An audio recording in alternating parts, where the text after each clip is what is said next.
Good evening, ladies and gentlemen. My name is Robert Lawson. I'm the director of the Bridwell Institute for Economic Freedom here at SMU Cox, and welcome to campus. For 2026, we have rebranded our normal Flourishing in a Free Society program as the Semiquincentennial of Freedom in order to celebrate the 250th anniversary of the publication of the Wealth of Nations and the Declaration of Independence. Tonight's program about the American founding will be complemented with a fall 2026 program about Adam Smith. So you'll get an invite to that too, but we're going to do a fall on Adam Smith, and spring is the American founding. Tonight's event is on why the American Revolution still matters. Our moderator is Matt Wilson. Professor Wilson is an associate professor of political science at SMU and the Cairo endowed director of the Center for Faith and Learning. And he's a very good friend of the Bridwell Institute. And here we are at the Cox School of Business, happy to send a little love to our Dedman colleagues. And I greatly appreciate Matt's willingness to moderate tonight. Matt's going to introduce our guests and moderate the conversation. There will be time for Q&A at the end. Our goal is to finish by about 6 o'clock or shortly thereafter. Matt, take it away. All right. Well, thanks so much for being here with us today. And we're delighted to have our two panelists, our two guests, who will discuss with me this evening the legacy of the American Revolution and what the American Revolution and its enduring legacy mean for our society today. So, joined by Brad Thompson and Phil Magness, we're as I said, very delighted to have them with us. Brad Thompson is a political science professor from Clemson University, as well as the director of the Snow Institute for the Study of Capitalism. And he has published extensively, both in scholarly journals and in popular press outlets, and has written in book form most recently on the moral legacy of the American Revolution, which I think is a really interesting and important dimension of what we will talk about tonight. Phil Magness is a fellow of the American Institute for Economic Research. It's an independent institute now. Independent. It's no longer American. It's independent. So they won their independence, just like the United States. No. The Independent Institute for Economic Research. And he has taught previously at George Mason University and at American University. He also has published pieces in a variety of scholarly and popular press outlets, and has done considerable work countering some of the excesses and misstatements of the 1619 Project. His most recent book is called The Myth of the 1619 Project. So anyway, we're delighted to have both of them with us tonight. Gentlemen, let me start with a very broad question as we think about the 250th anniversary of the American Revolution and the commemorations that we're going to see.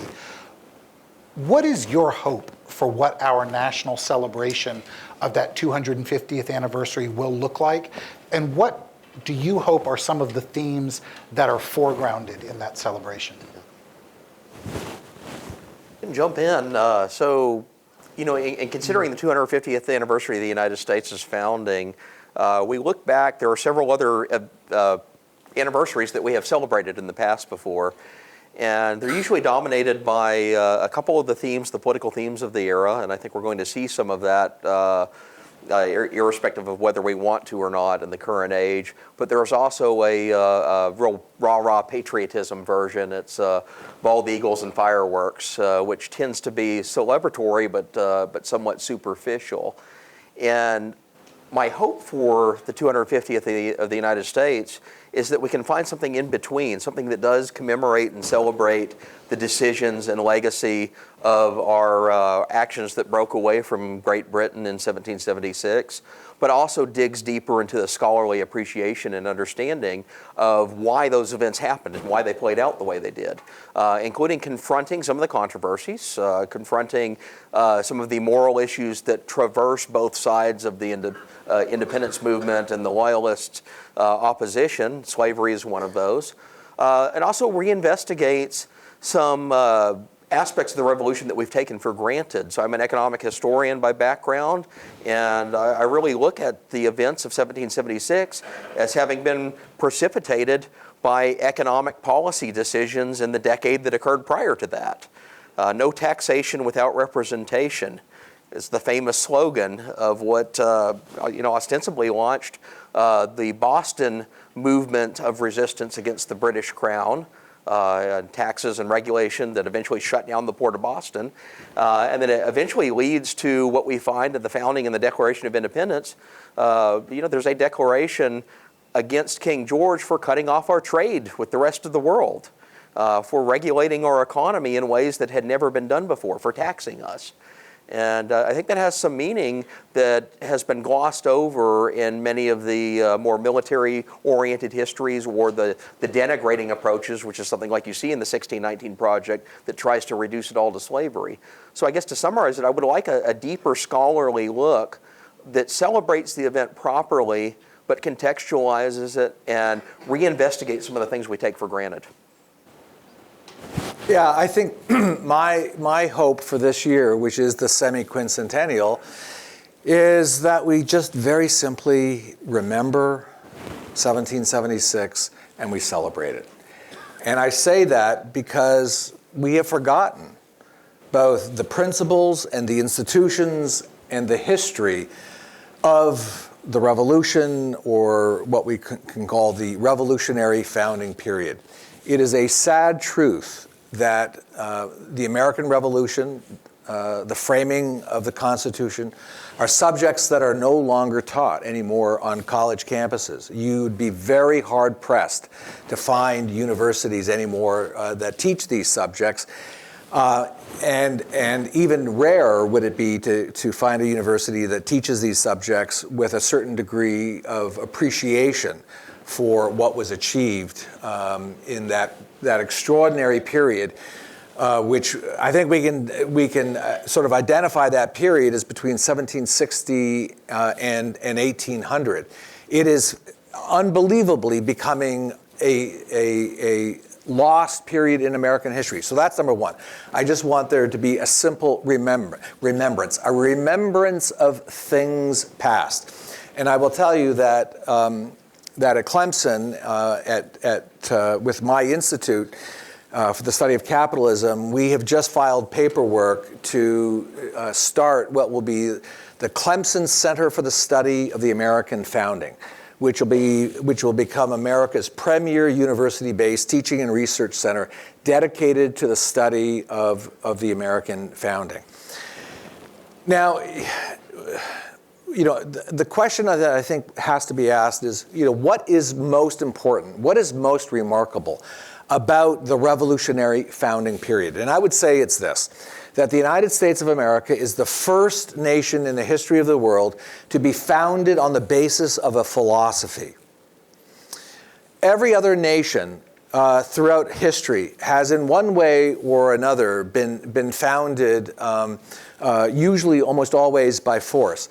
In the first essay of the Federalist Papers, Alexander Hamilton wrote that it has been reserved to this nation, the United States of America, to have founded itself on the basis, he said, of reason and reflection rather than on the basis of accident and force. And I think that's absolutely true. And the fact of the matter is, the result of the American revolutionary founding is that, it changed the world. It changed the world forever. It destroyed the remnants of the Ancien Regime in Europe, and it unleashed all kinds of new forces. Since the American Revolution, today, in 2026, 150 plus nations around the world have either a declaration or a Bill of Rights. And over 190 nations around the world have a written constitution, both of which were based on, to one degree or another, or mirror to one degree or another, what happened in this country 250 years ago. So these are things that not only need to be remembered, but we should also celebrate them. And we should celebrate them primarily because if I had to identify one ideology that is dominant today on American college campuses, I would say it is nihilism. And nihilism is the philosophy of destruction. And if you look at, to the extent that the founding is taught anymore, it is denigrated. Yeah. And American both high school students and college students are taught to hate America. And I will end by paraphrasing Abraham Lincoln. A nation that hates itself cannot stand. And that's why we should both remember and celebrate our semi-quincentennial. All right, thank you.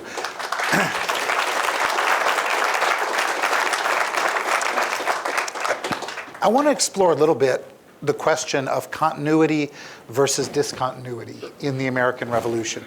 And this particularly is rooted in the issue of Englishness or Britishness about the United States. Because on one hand, of course, in the conventional narrative, the British are the enemy. That is, the United States wins their independence in rebellion against Britain, and that's obviously true.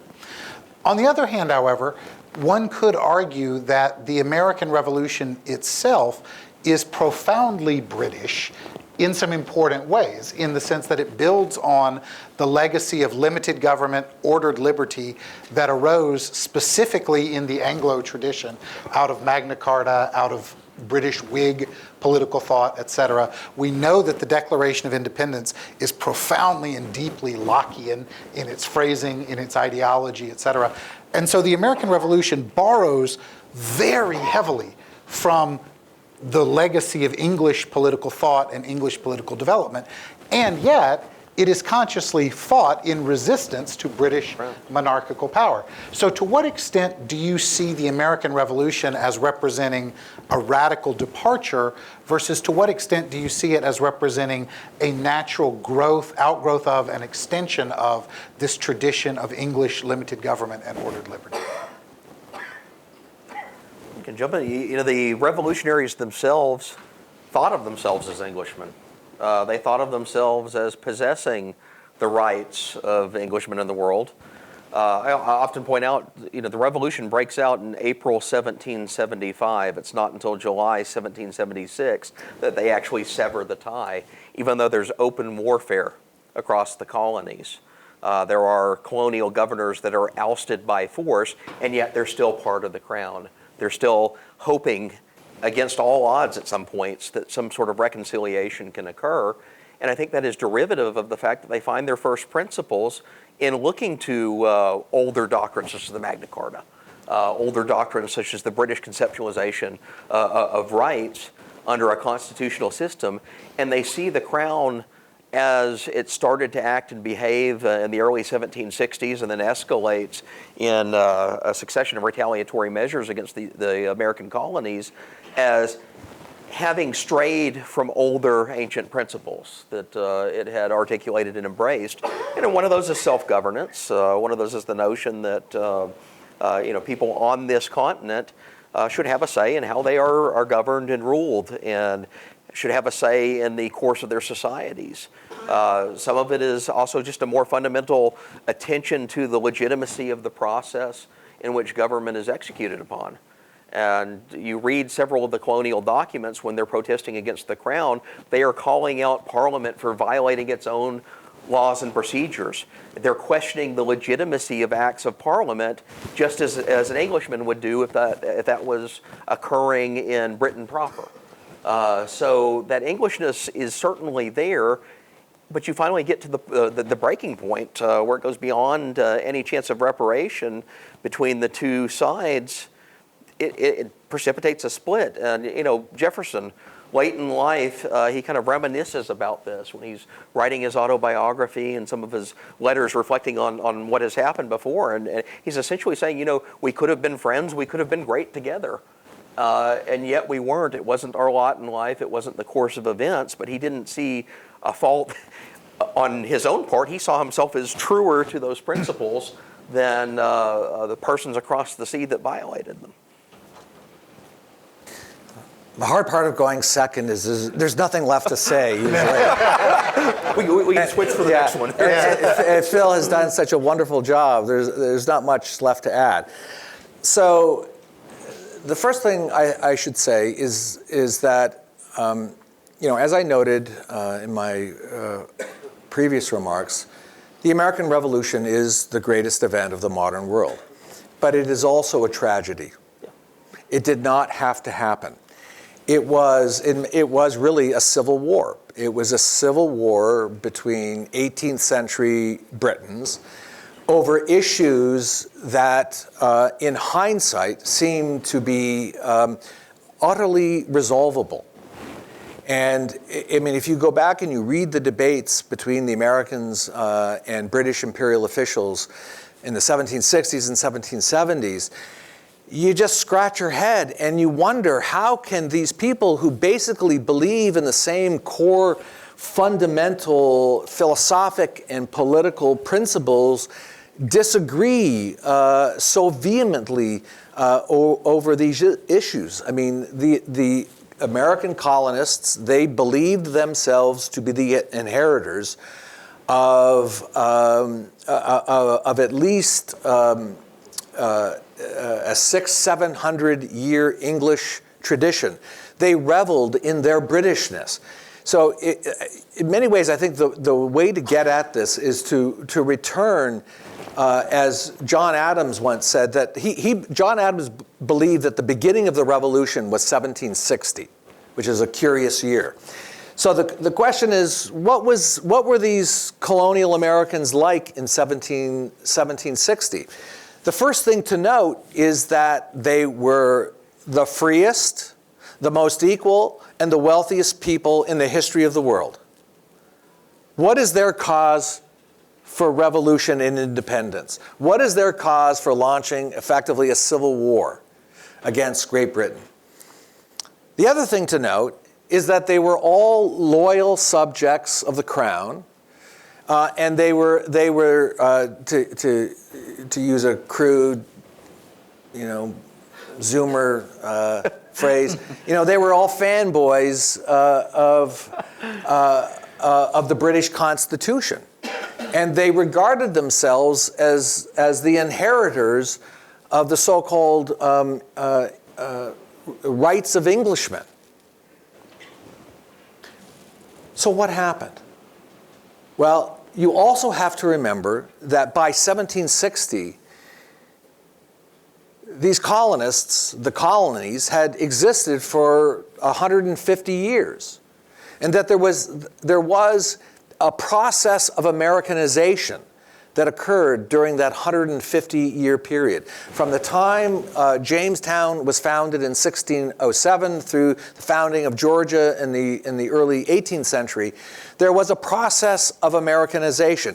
And that process of Americanization, in part, was due to the policies of British imperial officials toward the colonies. And in the 18th century, it was called a policy of salutary neglect. That is to say, there's a sense in which you could say Britain forgot that it had these colonies, right? In the 17th century, they had a civil war. They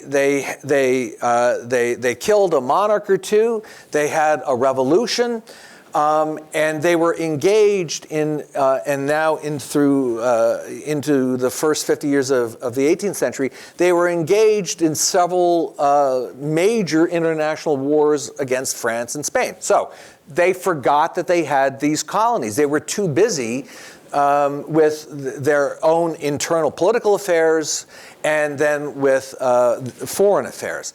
And the result of having forgotten the American colonies is that the colonists also began the process of forgetting the mother country. And in many ways, I think the most important factor in the development of what we might call an American mind was the existence of a frontier. So literally from the moment Jamestown was founded, and then let's say up and down the eastern seaboard, up from Savannah up to Boston, there was always a frontier, right? The moment anybody moved 5 miles inland, there was a frontier. Right? And then over the course of a 150-year period, there was always a frontier. And what that meant was that, well, the first thing to note is that these colonies, because of this policy of salutary neglect, the colonies developed all of their own self-governing political traditions. But more importantly, on a more fundamental moral level, the further they moved inland, living on a frontier, they also escaped not only, they got further and further away from the mother country, from Whitehall in London, but they also got further and further away from their provincial governments. And the further they got away from Whitehall or London and their provincial governments, and moved further and further west, they had to develop the qualities and characteristics of radical individual self-governance. I mean, imagine what it would be like if you were, let's say you were German or French, and there were many French and Germans who came to the colonies in the 1740s, 50s, and 60s, and they moved shortly after they arrived in Boston, New York, or Charleston. They moved inward. They moved inland. Imagine what it would be like. They don't speak the language, and now all of a sudden they have a new climate that they have to deal with. They have to deal with new soil. They have to deal with new fauna and flora. They have to deal with new animals. They find a plot of land. They have to cut down all the trees. They have to build their own house. They have to till the soil. They have to plant their own seeds. They have to reap and sow what they are harvesting. They have to hunt. They have to fish.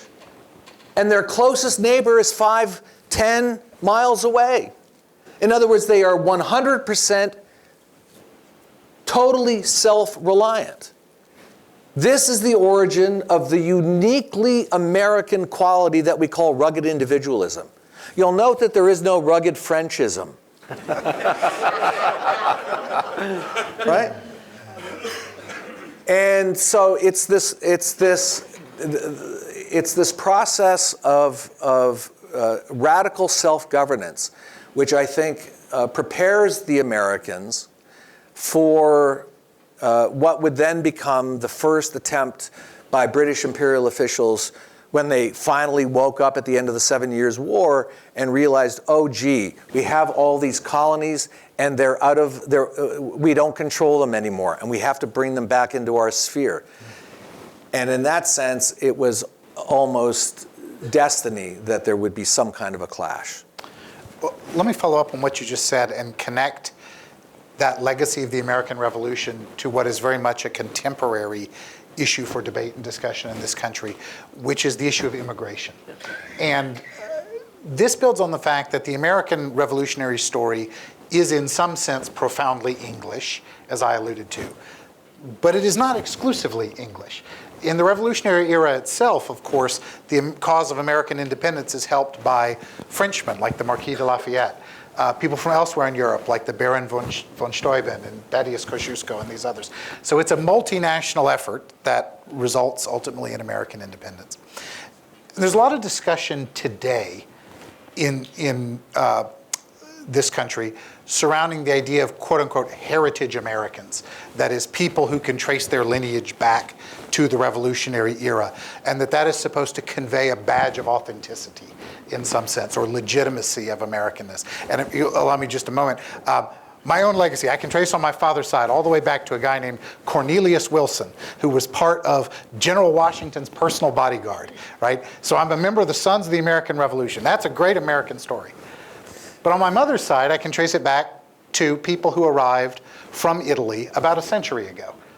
They were not heritage Americans. They brought everything they owned in a trunk and arrived shortly after World War I. That's also a great American story, I believe. So as we think about that, as we think about what conveys American authenticity, and how we ought to apply the legacy of the Revolution to this very bitter contemporary debate about immigration, what are some lessons that we can draw or should draw in 2026?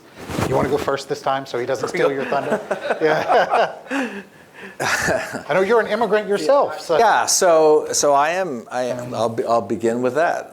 I'm an immigrant to this country, and when I was 8 or 9 years old, I read a book called The How and Why Wonder Book of the American Revolution. And when I finished that book, that was the moment I realized that I was an American born in the wrong country. And I literally spent the next decade of my life dreaming about becoming an American. And when I was a young man, when I was in high school, I guess I shouldn't say I would steal my father's car. I would borrow my father's car and take it for 12-hour periods on Saturdays and Sundays, and I would drive into the United States. So I'm Canadian, or was Canadian, and I would drive into the United States, and I would just drive to see America. I once drove to Wheeling, West Virginia, and turned around and came home just because I wanted to see America. And when I was in high school, I started hitchhiking all over the United States. I hitchhiked in March from Ontario, Canada, to Florida and back along the Appalachian Trail, which means it was still in the middle of winter. And then I spent the next 5 years hitchhiking all over the United States. And this is how I got to know America. This is how I especially got to love America. And the things that I learned during my hitchhiking years were that Americans are not identified by race, by ethnicity, by tribe. Americans are held together as a people, not by their birthright. They are tied together by ideas. America is first and foremost a creedal nation, a propositional nation. We are all united by the proposition that all men are created equal, that they are endowed by their Creator with certain unalienable rights, among which are the rights to life, liberty, and the pursuit of happiness. This is what makes us Americans. And as long as you identify with that creedal truth, then you are an American, at least in spirit, whether you actually even live in this country or not. There are Americans all over the world who have never stepped a foot in this country.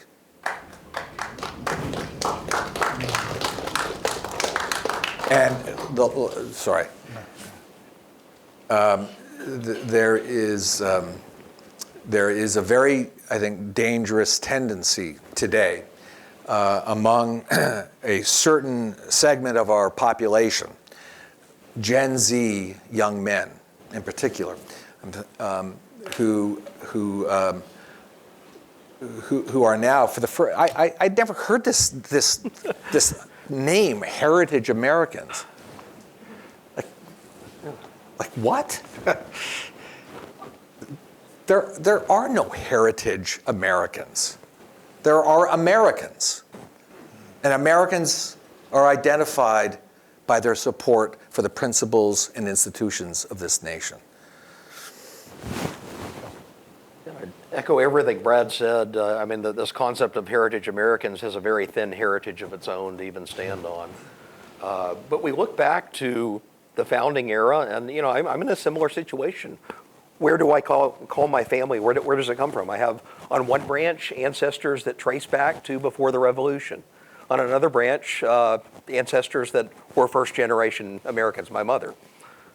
It's not an easy, clean fit, but there is a common subscription to this belief in individual liberty. And I look at the issues of immigration today. Immigration is not a new policy controversy or debate.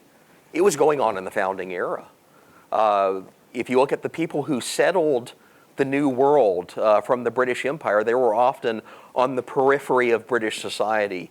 It is poor Irishmen who have found themselves on the wrong side of a war and sometimes forcibly shoved across the ocean to get rid of them.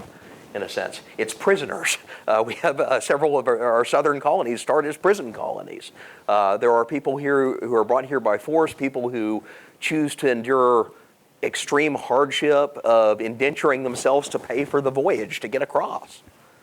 Then there are also elements of the British aristocracy who see this as a new footing in the world. I don't think any single one of those persons has a stronger claim of being American than another.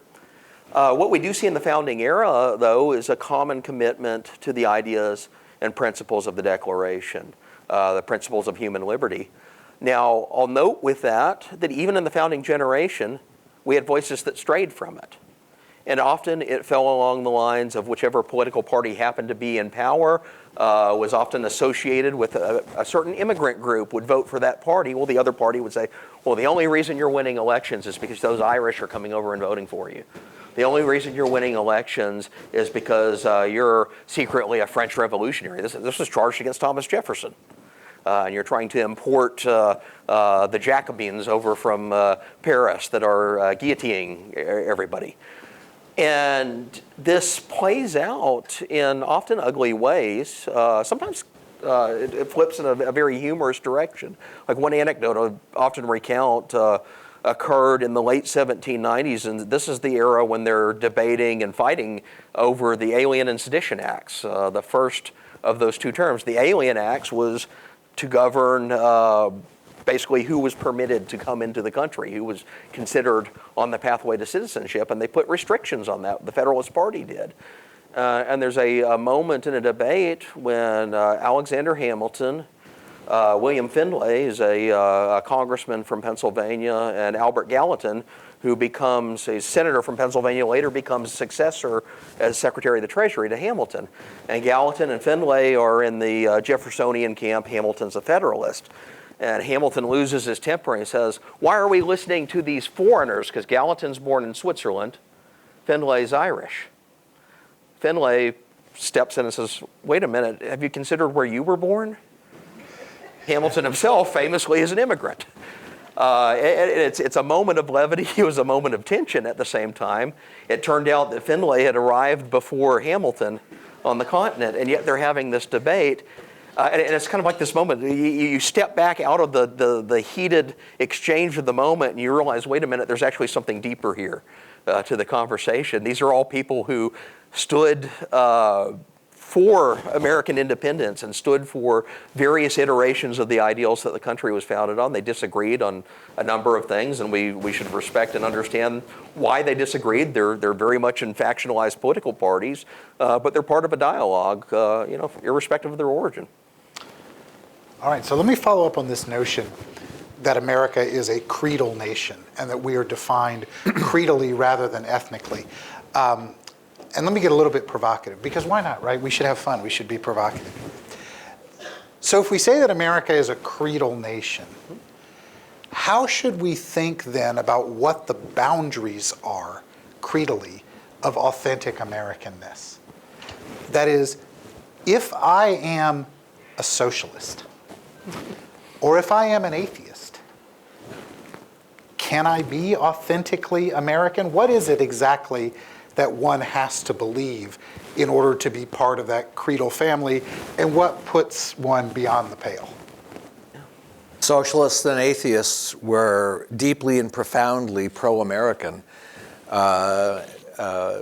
from the late 1870s and 80s, really up through the 1950s, and atheists, I think, are still very pro-American. Socialism, however, has changed a lot since in the last I guess in the last 50, 60 years, and whereas the so-called old left of the 20s, 30s, and 40s was very pro-American. It's not at all clear to me today. And in fact, in many ways, I mean, every single day when I turn on TV or scroll through X, what I often see are screeds against the United States of America as, in fact, the most evil nation on the planet. And so, I'd echo the same thing. We look back historically, and I'll take up the issue of socialism. The 19th century American tradition of socialism, I would very strongly disagree with its prescriptions, but it was part of a debate.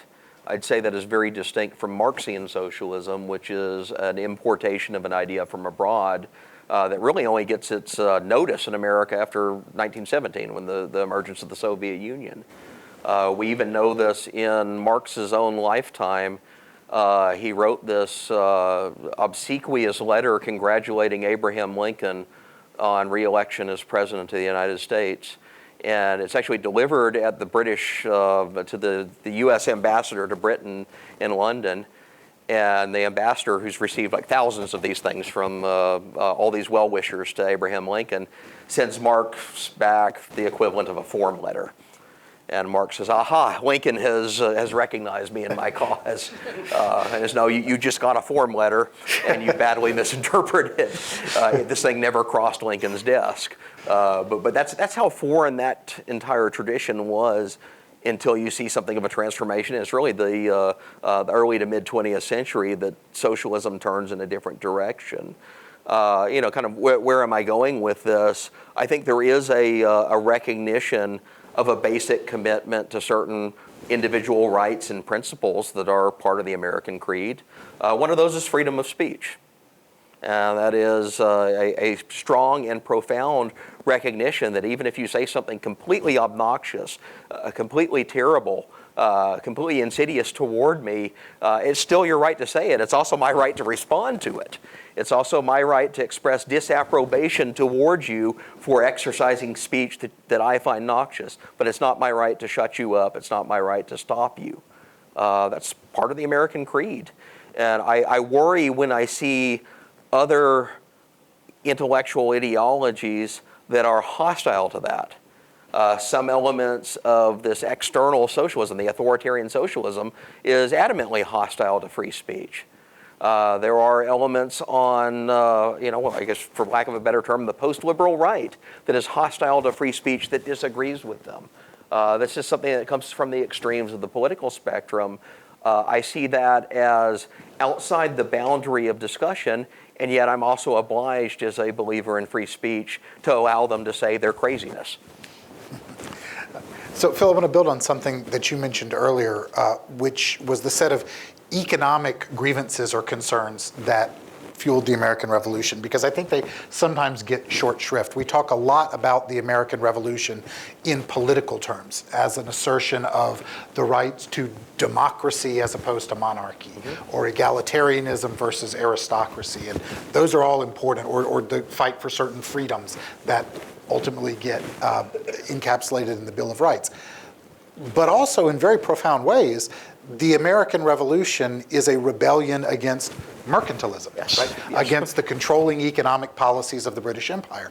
It is also, to go to a point that Brad made, it is a chafing against restraints on the frontier, right? Where the British are trying to limit the ability of Americans to move westward and to live out those frontier aspirations. So how do you understand or think about the interplay of economic versus political causes and grievances in driving the American Revolutionary Movement? So they absolutely intersect with each other, because economic policy is one of the major instigators of the chain of events that leads to the Boston Tea Party, that leads to the Revolution.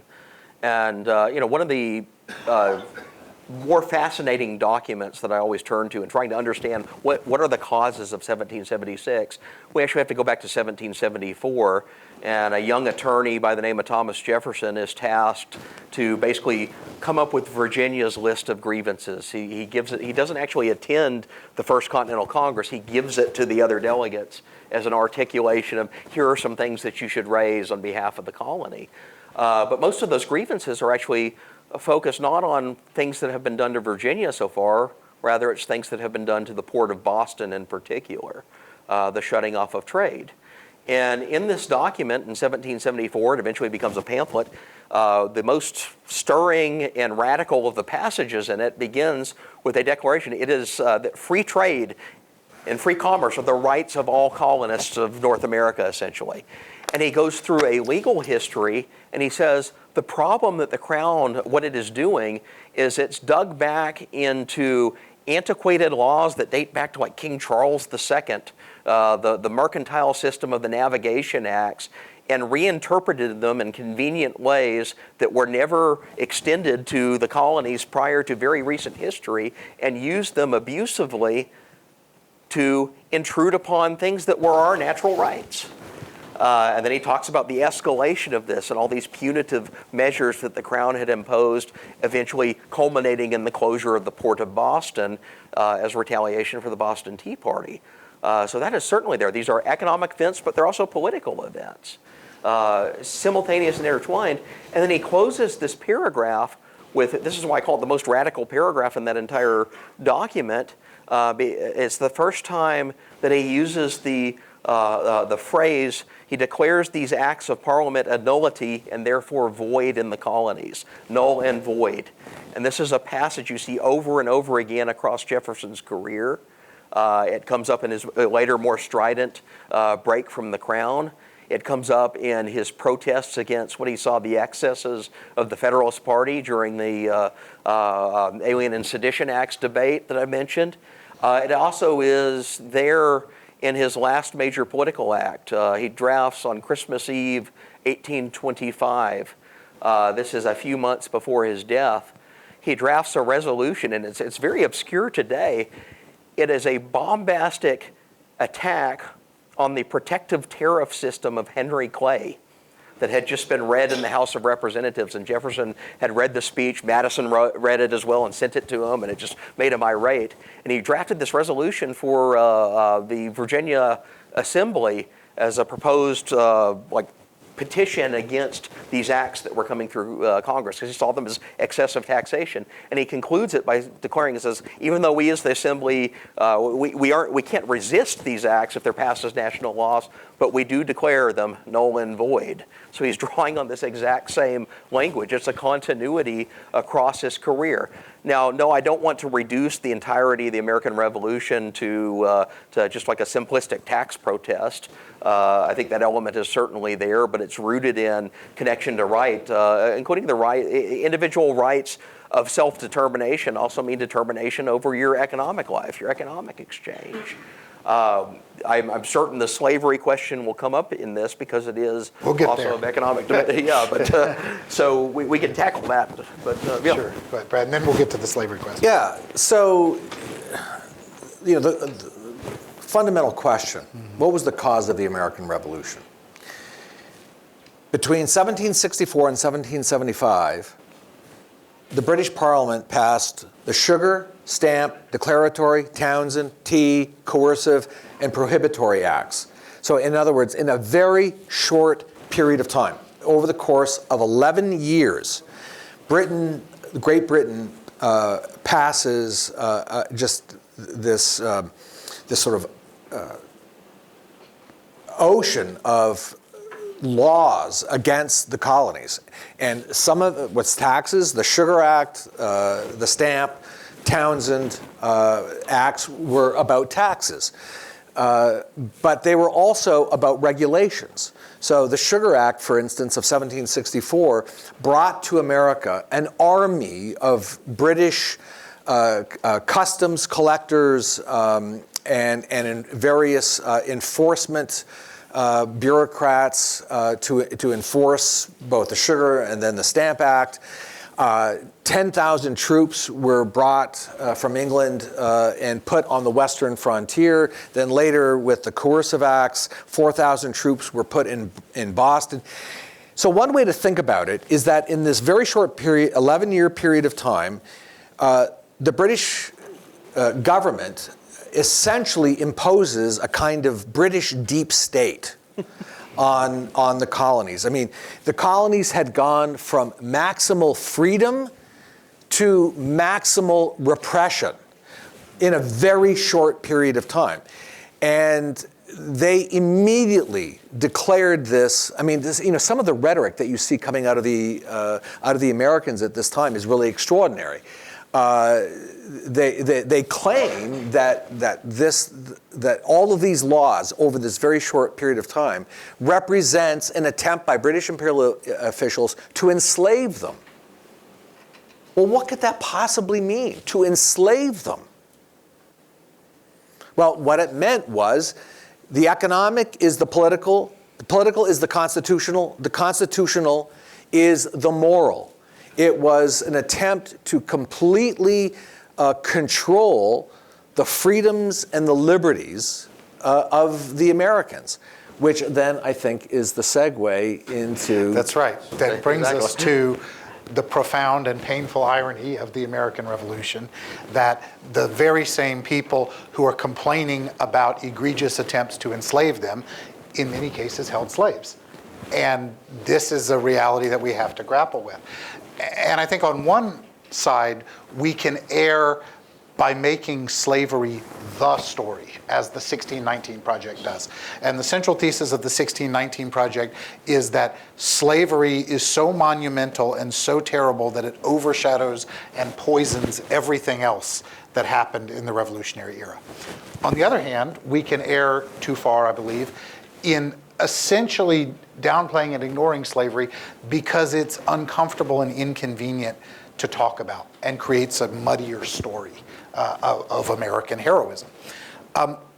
What is your hope now in our 250th anniversary about how, in commemorating and thinking about that era and the birth of our nation, that we should think and talk about the reality of slavery at that time? A big part of it, confront it head on. It is a part of the historical story that needs to be investigated and addressed. And it overlays the American Revolution, but it's not a mechanical cause of the American Revolution. So this is where the 1619 Project, in my mind, goes completely off the rails.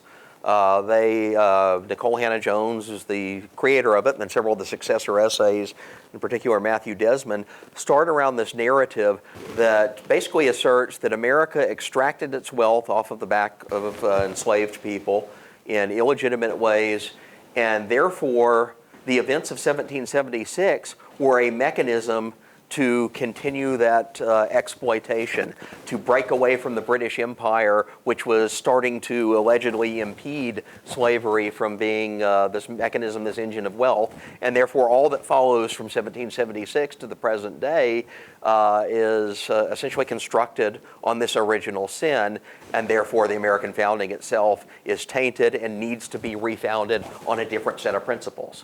Nicole Hannah-Jones outright said that. Then she deleted it out of the 1619 Project. It disappeared off of their website. Then she denied she never said it. And then I found an archived copy online and shared it with the world. But that was certainly part of that story. What's missing from that story, well, first off, it neglects bad elements out of Britain proper that are actually the imposition mechanisms of the sustenance of slavery from abroad.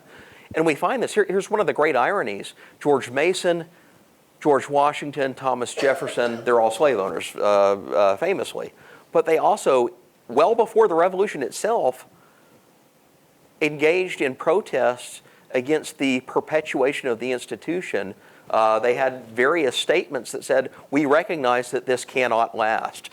This is an inherited institution of the past, and inherited in some ways all the way back to antiquity, although there is a uniqueness in the North American continent in the way that it emerges. But they see it as something that's vested in interests from across the seas, interests of the crown, interests of the slave trade out of Liverpool and Bristol that are ensuring the continuation of this insidious institution from abroad and removing the colony's ability to do anything whatsoever to resist it.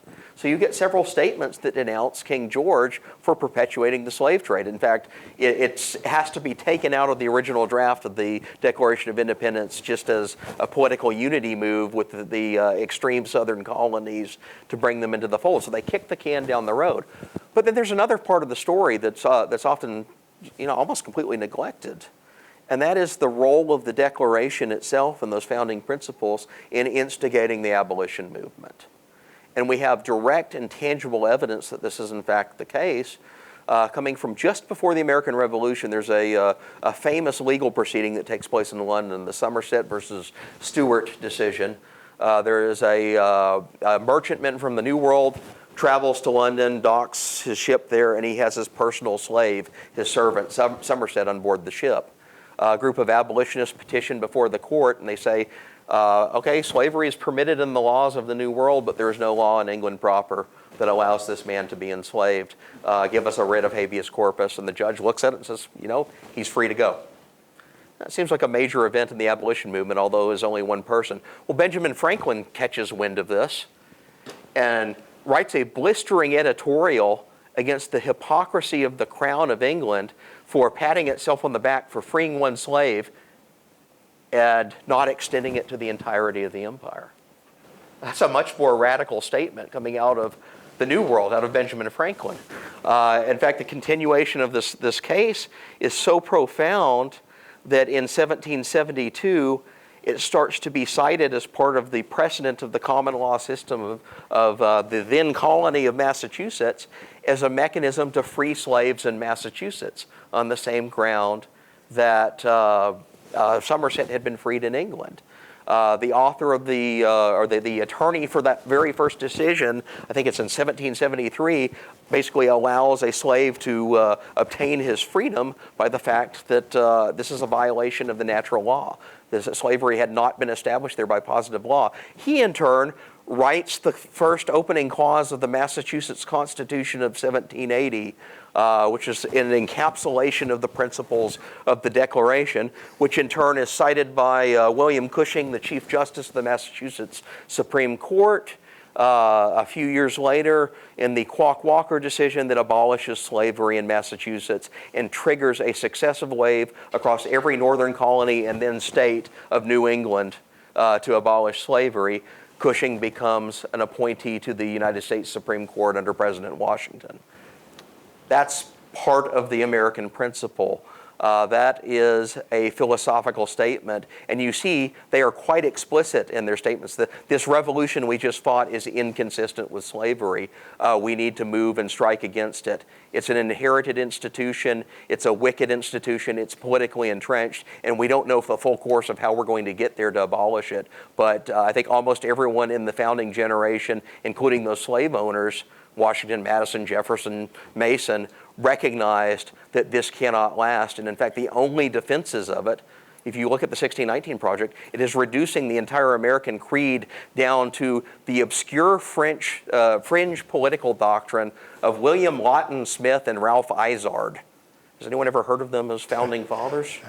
No, these are the radical South Carolinians that are demanding slavery be entrenched, or else they're not going to participate in the continuation of the revolution.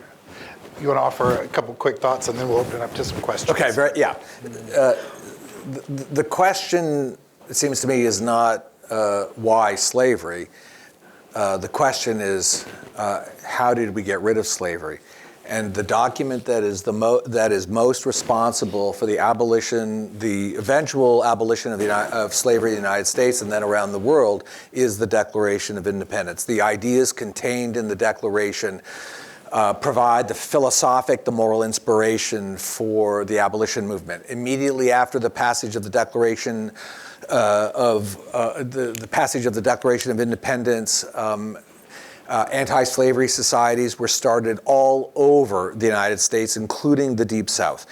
After 1776, eventually, over the course of the next 25 years, every state in the North began the process of gradual abolition of slavery.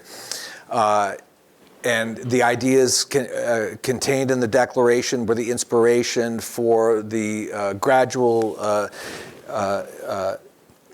emancipation of slavery in the Northwest Ordinance, and then the abolition of the slave trade in the Constitution for 1808, and then most importantly, the principles of the Declaration were front stage and center as the philosophic inspiration of the abolitionist movement, which began in the 1830s. And so,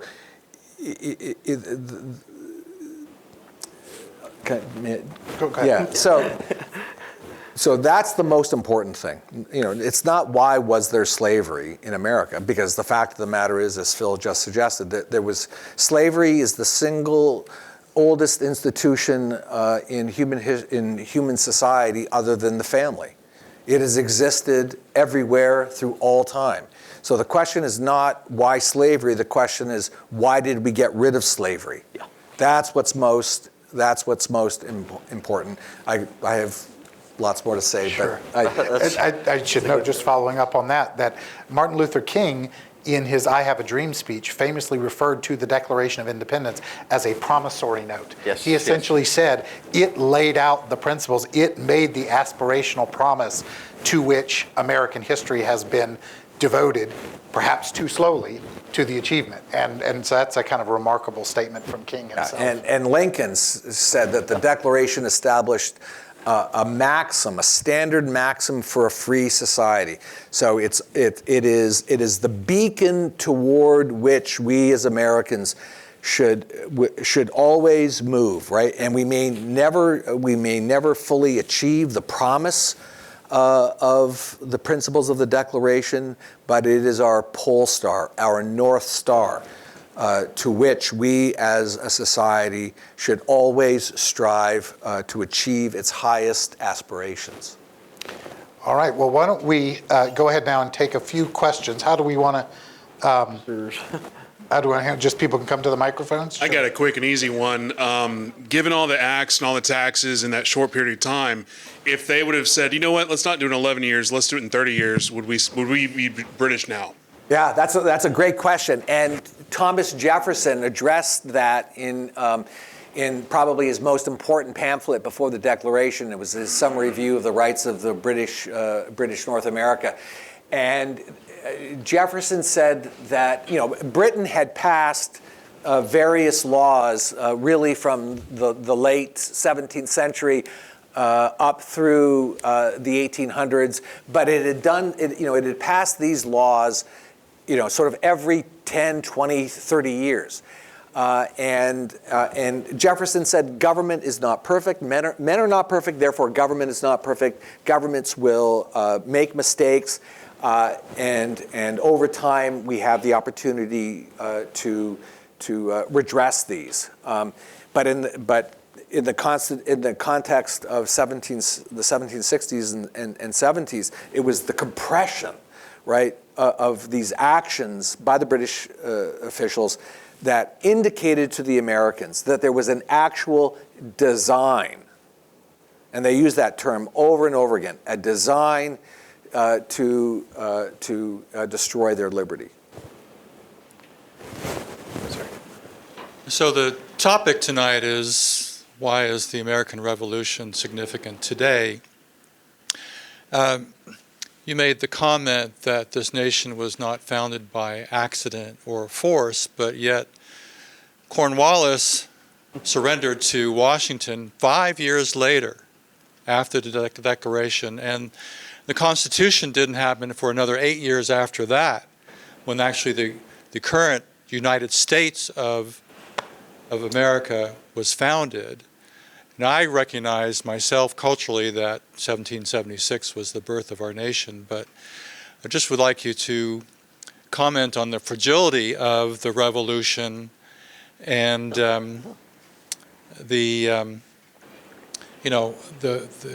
fact that, or the possibility that we could have lost. It could have been a footnote in history. We could have reverted back to Britain or devolved into a number of European-like nation states. Phil, you want to start with that? Yeah, so if you go back to the, everyone's seen the famous, I guess we call it a political cartoon, the snake that Benjamin Franklin published. It's join or die, and the snake is chopped into pieces, and there's Virginia and the Carolinas and New Jersey and New York and New Hampshire, and the notion here is these were very disparate colonies founded over the course of, I mean, there's well over a century between the earliest arrival at Jamestown and then you finally start to see Georgia emerge as its own colony, its own entity. That continuum had distinct political identity across it. There wasn't a necessity that brought them together beyond a recognition that something was awry, something was wrong in this concentrated succession of grievances. And remember, the grievances are mostly directed at one single port in Boston. This is the centerpiece of the Revolution. You have in Williamsburg, they know something is amiss up in Boston, and they start seeing actions of the governor, Lord Dunmore in Williamsburg, that are really to try to mobilize militarily against any resistance that might emerge that spills out of Lexington and Concord, although they don't even have word yet that this battle has broken out. And yet what do the Virginians do? They start descending on the Capitol in Williamsburg to bring the assembly together, their legislative representatives, to ensure that that is the governing mechanism that establishes stability. Well, what does Lord Dunmore do? He goes and he confiscates the gunpowder out of the store and says, I'm doing it for your own safety because I heard those slaves were going to revolt. And the colonists are sitting there, the Virginians are like, wait a minute, no, you're telling a lie. You're very obviously telling a lie. You moved it onto the warship off the coast because you want it to use against us, and if we protest anything about your rule. So you have this very concentrated set of events that's occurring in Massachusetts, but everyone else recognizes we could be next. These offenses that are being very directly aimed at one particular colony in one city that was seen as the misbehaving port of the British world. They even remove governance out of the city of Boston, saying we're shutting you down, and you've been bad. You threw the tea in the harbor. You've evaded the restrictions upon you. We're going to make an example of you before the crowd. Everyone else sees that, and it's like, well, if they can do that to Boston, we're next. And that's the unifying factor that draws people in of very disparate political backgrounds and histories to recognizing a common cause. In January 1776, John Adams said that 1/3 of colonial Americans were opposed to independence, 1/3 were for independence, and 1/3 were sitting on the fence and had not made up their mind. And yet, 6 months later, first sentence of the Declaration says, when in the course of human events it becomes necessary for one people to dissolve the political bands which have connected them with another. Ask yourself this question. Necessary. When in the course of human events it becomes necessary. Why necessary? Why is it necessary that they should dissolve the political bands that have connected them to Great Britain? To dissolve the political bands with Great Britain means independence. Independence means war. Independence means death. Destruction. So why is it necessary? Necessary implies that it must be. But nothing must be. We have free will. We have choice. And so they chose independence knowing that it would mean war and death. Why would they do that? They did it because, and this is, I believe, the single hardest thing for 21st century Americans to understand about what American revolutionaries did in 1776, and that is, revolutionaries spoke over and over again about what they called the spirit of liberty. And this spirit of American liberty, which I think is largely unknown to us today, is a spirit that is hyper-vigilant. It's jealous.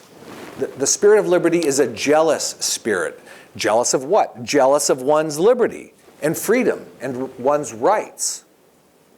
and so jealous that you would be willing to not just talk the talk, but to walk the walk. I mean, in many ways, morally speaking, this is the most important thing about the American Revolution. Not only did they talk the talk, they walked the walk.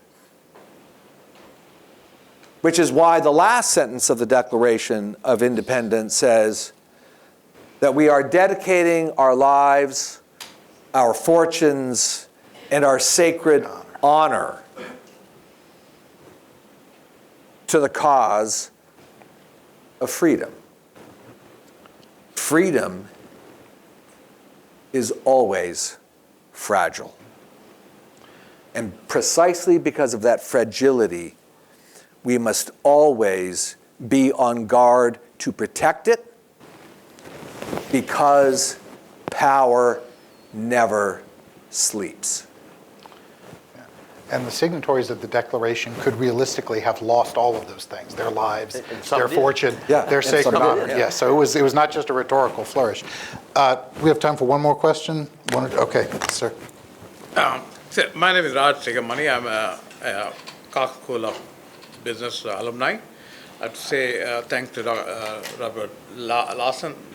Brought some great events to Bridwell, but I think this was one of the best ones, and I would like you to kind of do it like another one with a day long. It's 250 years. Right? More than just a few hours. So thanks again for everything you said. So one question I have, and I'm looking at the room, I'm kind of, mentioned that our high school students are wary of America. And I think most of us with kids, we would know what they're coming from, or one way or the other, right? So my question is why, okay, first. And the second thing is, what should we be doing to help them understand the situation? Whatever we discussed today for an hour, how do we get that? It's not taught in high school history or schools. So, and the future is them, okay? We can do whatever we want, but the future is them. We got to get them engaged. So what does revolution mean to them in terms of their future? How do they make sure, like I said, freedom is fragile, and how do they make sure that they engage in debates and discussions, kind of ensure this 250 years we'll be celebrating in 500 years too. Yeah. Either one of you can speak to that. So first of all, thank you again for your kind words, and it's been a pleasure to participate in this panel. I've always found, just pedagogically in the classroom, the most effective teaching tools are the documents themselves. Some of them are sitting in original form in that bookcase out there. How do we inspire people, young students, to read the Declaration, read pamphlets that were written at the time of the Revolution, read James Otis, and not only his attacks on the taxation system, read what he has to say about slavery. Hint, he did not like it. Read Thomas Jefferson's elaboration on causes that would have gone into the Declaration had he been allowed, unlimited space and not the political constraints that he had at the moment. Read the debates that they had between them of what the Constitution would look like and take form as. There are many interpreters of various quality that have come since then. I think, unfortunately, we see something in our K through 12 education system where the best we can hope for is kind of a benign neglect of the Revolution. The worst is often a propagandized vilification of it. And part of that vilification does emerge in things like the 1619 Project. That's why I thought it was important to engage on a substantive level, not ban the 1619 Project, but let's take its claims and dissect them. Let's take its arguments and see if there's truth behind them, and where there's not, we probe it and we find other narratives and other stories that are being neglected and left out. In other words, we need to become better storytellers. We need to become better communicators of these ideas of what would inspire people to read some of the most powerful words that probably exist in the English language come from this era. with good reason. They're rousing statements, they're rousing documents. We just got to get it in front of people and say, this is part of our nation's history, but it's also relevant to our founding creed, and that creed, as it persists in the present day, is still part of our political discussion. It's still part of our civic life. Go ahead. Yeah, I'll just be very quickly. I'll just say this: at the university level, as I said earlier, the study of the American Revolution, the American founding, is dying, and so therefore, what I would like just to remind you all with is that at Clemson, we are starting the Clemson Center for the Study of the American Founding. I've dedicated my life to studying the American Revolution, the American founding, and now we are going to institutionalize it at Clemson University. And this summer, we are launching our John Adams Fellows Program, which will be a 2-week intellectual boot camp for graduate students from around the United States to come to Clemson. We're going to put them through their paces, and the goal, and we're going to do this every summer, the goal is to train the next generation of professors who will then go into the universities and teach the principles and institutions of the Revolution, and who then will teach the teachers who will then go into the K-12 schools. Ideas have consequences, right? And if you want to change the culture, you have to change the ideas and where they come from. And the place where you do that is you have to begin with the universities. And that's what we're trying to do. Absolutely.